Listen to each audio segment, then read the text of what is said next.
काल आपण आर्टिकल 12 पर्यंत आलो होतो. आता आपण आर्टिकल 1.13 वर आहोत. आर्टिकलचं टायटल आहे resultant of forces M into OA and N into OB. म्हणजे हा मेकॅनिक्सचा 4था लेक्चर आहे. आपल्याला काय दिलेलं आहे आणि काय प्रूव्ह करायचं आहे ते बघा. The resultant of two forces given by M into OA and N into OB is represented by M plus N into OC. म्हणजे आपल्याला प्रूव्ह करायचं आहे M into OA plus N into OB बरोबर M plus N into OC. याच्यासाठी अजून आपल्याला काय दिलेलं आहे, where the point C divides AB internally in the ratio N/M. मग आपण पॅरलेलोग्राम काढला आहे. 2 पॅरलेलोग्राम काढलेले आहेत तिथे. एक आहे OCAD आणि दुसरा आहे OCBE.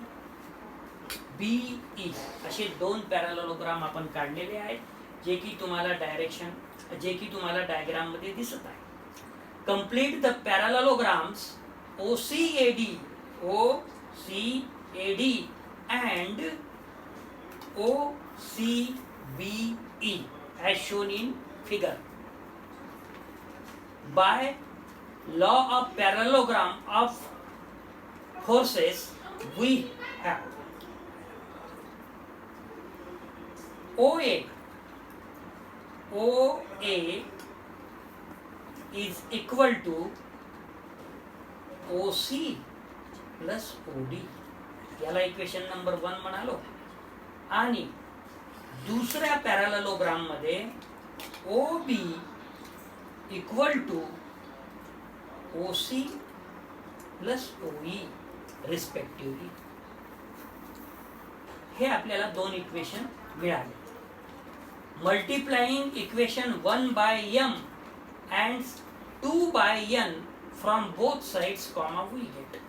मग पहिल्या इक्वेशनला M न मल्टिप्लाय केलं, M इंटू OA बरोबर M into OC plus M into OD. याला इक्वेशन नंबर 3 म्हणाले. अँड दुसऱ्या इक्वेशनला N इंटू OB बरोबर N into OC plus N into OE. हे इक्वेशन नंबर 4. आता इक्वेशन नंबर 3 आणि 4 याची आपण ॲडिशन केलेली आहे. Adding equation 3 and 4 we have.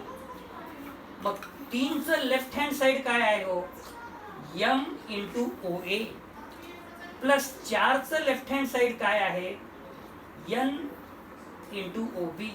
लेफ्टला लेफ्टची साइडची बेरीज केली आणि राईटला राईट साइडची बेरीज केली.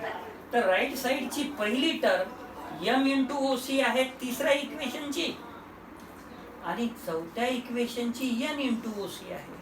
म्हणजे OC काय निघते, कॉमन निघते. मग काढा की. मग हे कॉमन निघाल्यानंतर तिसऱ्यामध्ये M शिल्लक राहिलं, चौथ्यामध्ये प्लस N शिल्लक राहिलं, आणि प्लस तिसऱ्या इक्वेशन मधली दुसरी term M into OD plus चौथ्या इक्वेशन मधली दुसरी टर्म N इंटू OE. याला आपण इक्वेशन नंबर 5 म्हणतो. आता आपल्याला माहित काय आहे, but since the point C divides AB internally in the ratio N/M, जे की दिलेला आहे, म्हणून AC अपॉन CB बरोबर N डिवाइड्स M.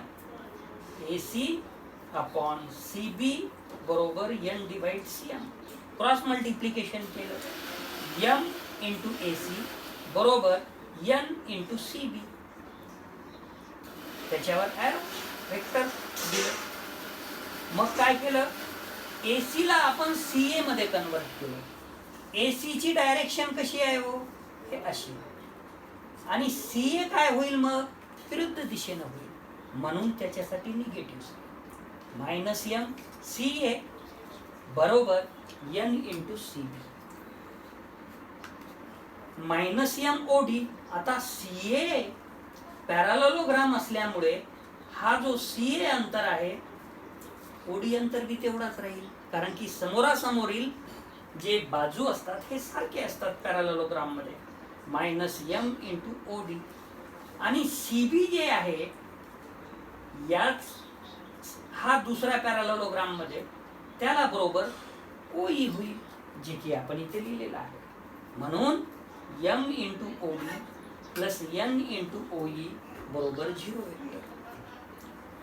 आता हा इक्वेशन नंबर 6 झाला आणि इक्वेशन 5च्या ज्या दोन टर्म आहेत शेवटच्या त्याच्या व्हॅल्यूज आपण इथे 0 मिळवलं. Hence from equations 5 and 6 comma we get पाचवा equation M into O A plus N into O B बरोबर M plus N into O C, जे की आपल्याला प्रूव्ह करायचं होतं. याला वाटल्यास आपण इक्वेशन नंबर 7 देऊ. पुढच्या कॉरलरीमध्ये या इक्वेशनची आपल्याला गरज आहे. आता आपण लास्ट जो आर्टिकल घेतला त्याचं कॉरलरी बघू. काय कॉरलरीमध्ये आहे?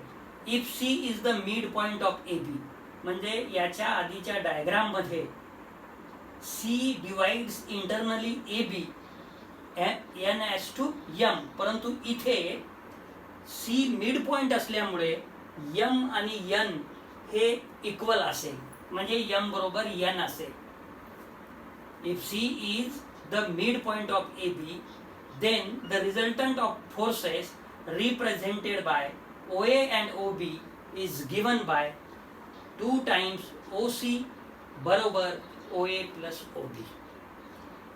मग आता डायग्राम काढली. डायग्राम मध्ये काय आहे? फक्त C जो आहे हा मिड पॉइंट आपल्याला कन्सिडर करायचा आहे आणि तशा पद्धतीची डायग्राम काढायची आहे. पहिल्यासारखीच डायग्राम, फक्त हा जो OC आहे तो ए बीच्या मधात आला पाहिजे सी पॉइंट, म्हणजे यम आणि एन ची किंमत तुम्हाला सारखी होईल. We know that the last result M into O A plus N into O B बरोबर in bracket M plus N outside the bracket O C. काय दिलेलं आहे? C is the mid point of A B, म्हणजेच in this case काय होईल? M is equal to N होईल.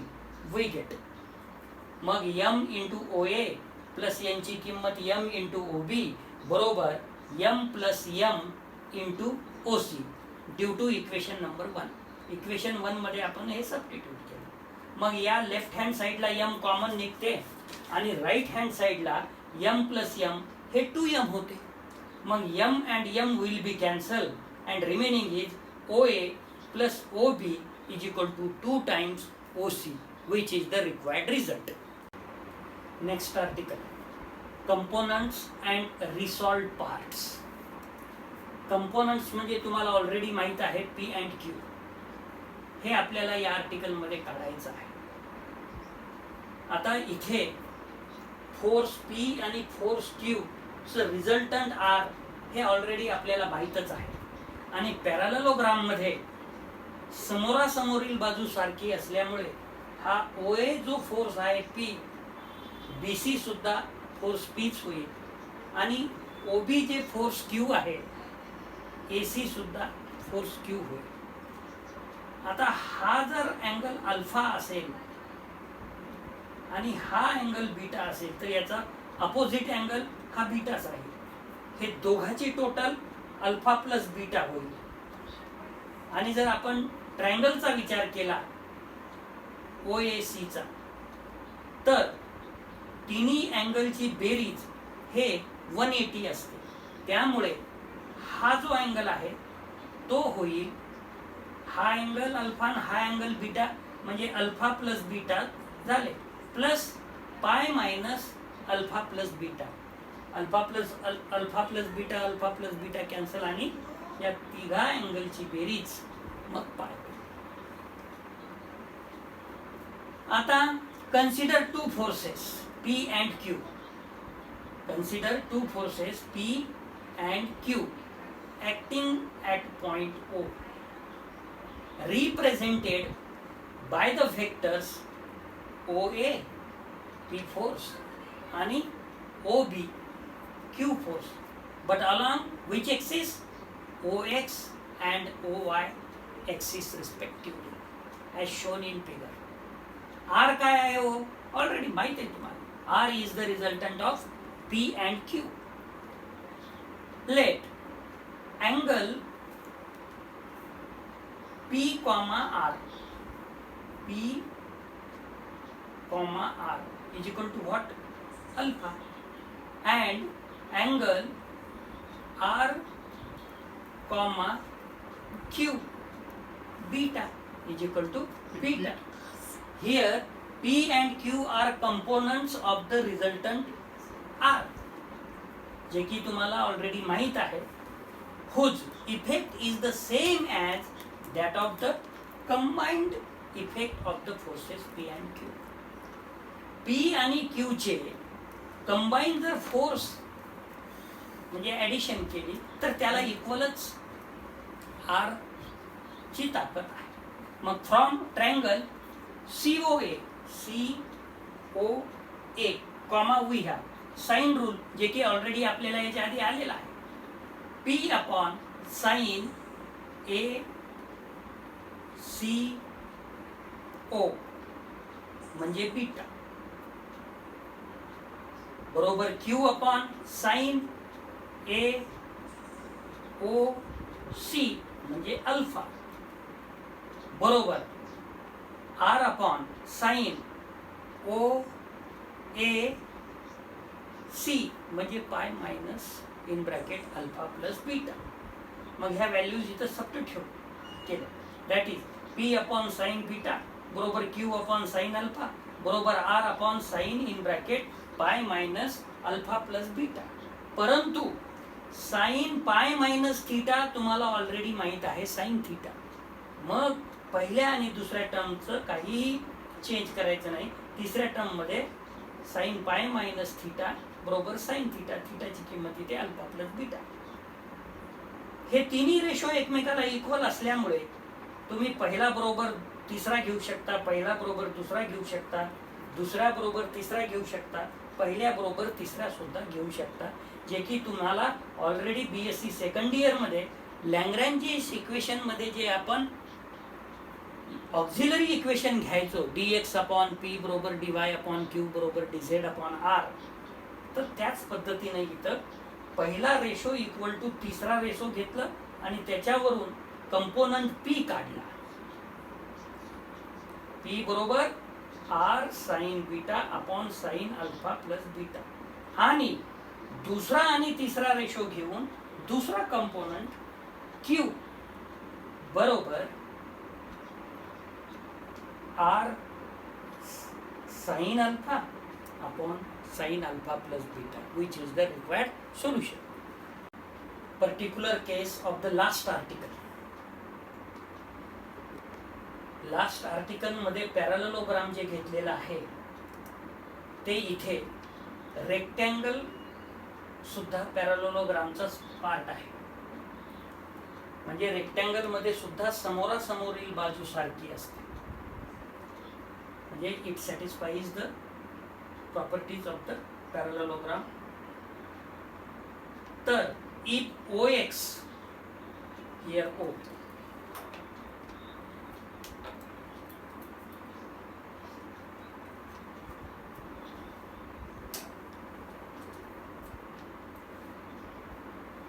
if OX and OY are perpendicular to each other, then the parallelogram OACB will be a rectangle. Rectangle असल्यामुळे आणि हे perpendicular असल्यामुळे OX हा perpendicular आहे, त्याच्यामुळे हा जो अँगल तयार होईल तो 90 चा असेल. हियर आता OC हा जो रिझल्टंट R आहे, हा जर अल्फा आहे आणि हा जर बीटा आहे आणि हा टोटल जर 90 आहे, पाय बाय 2 आहे, तर alpha plus beta is equal to pi by 2. Here alpha plus beta is equal to pi by 2, म्हणजे बीटा इज इक्वल टू काय मिळेल तुम्हाला, पाय by 2 minus alpha. We know that the last two equations P बरोबर R sin beta upon sin alpha plus beta and Q बरोबर R sin alpha upon sin alpha beta, alpha plus beta. मग P बरोबर R sin beta upon sin alpha plus beta मध्ये बीटाची किंमत आहे पाय by 2 minus alpha आणि alpha plus बीटाची किंमत आहे पाय बाय 2. परंतु साइन 90 मायनस थीटा बरोबर कॉस थीटा माहित आहे, त्यामुळे आर कॉस अल्फा हे झालं आणि साइन 90 ची व्हॅल्यू हे 1 येते, त्याच्यामुळे पी ची व्हॅल्यू आली is equal to R cos alpha. यालाच काय म्हणता येईल, that is the component of the force R along O X. आता क्यू बरोबर बघू, R sine alpha upon sine in bracket alpha plus beta. R sine alpha, sine alpha plus beta म्हणजे pi by 2 आणि sign पाय by 2 म्हणजे 1, म्हणजे हे आलं आर साइन अल्फा. यालाच आपल्याला काय म्हणता येईल, that is component of the force R along O Y. मग if the components P and Q of the resultant are at right angles, then they are said to be resolved part of R. Thank you.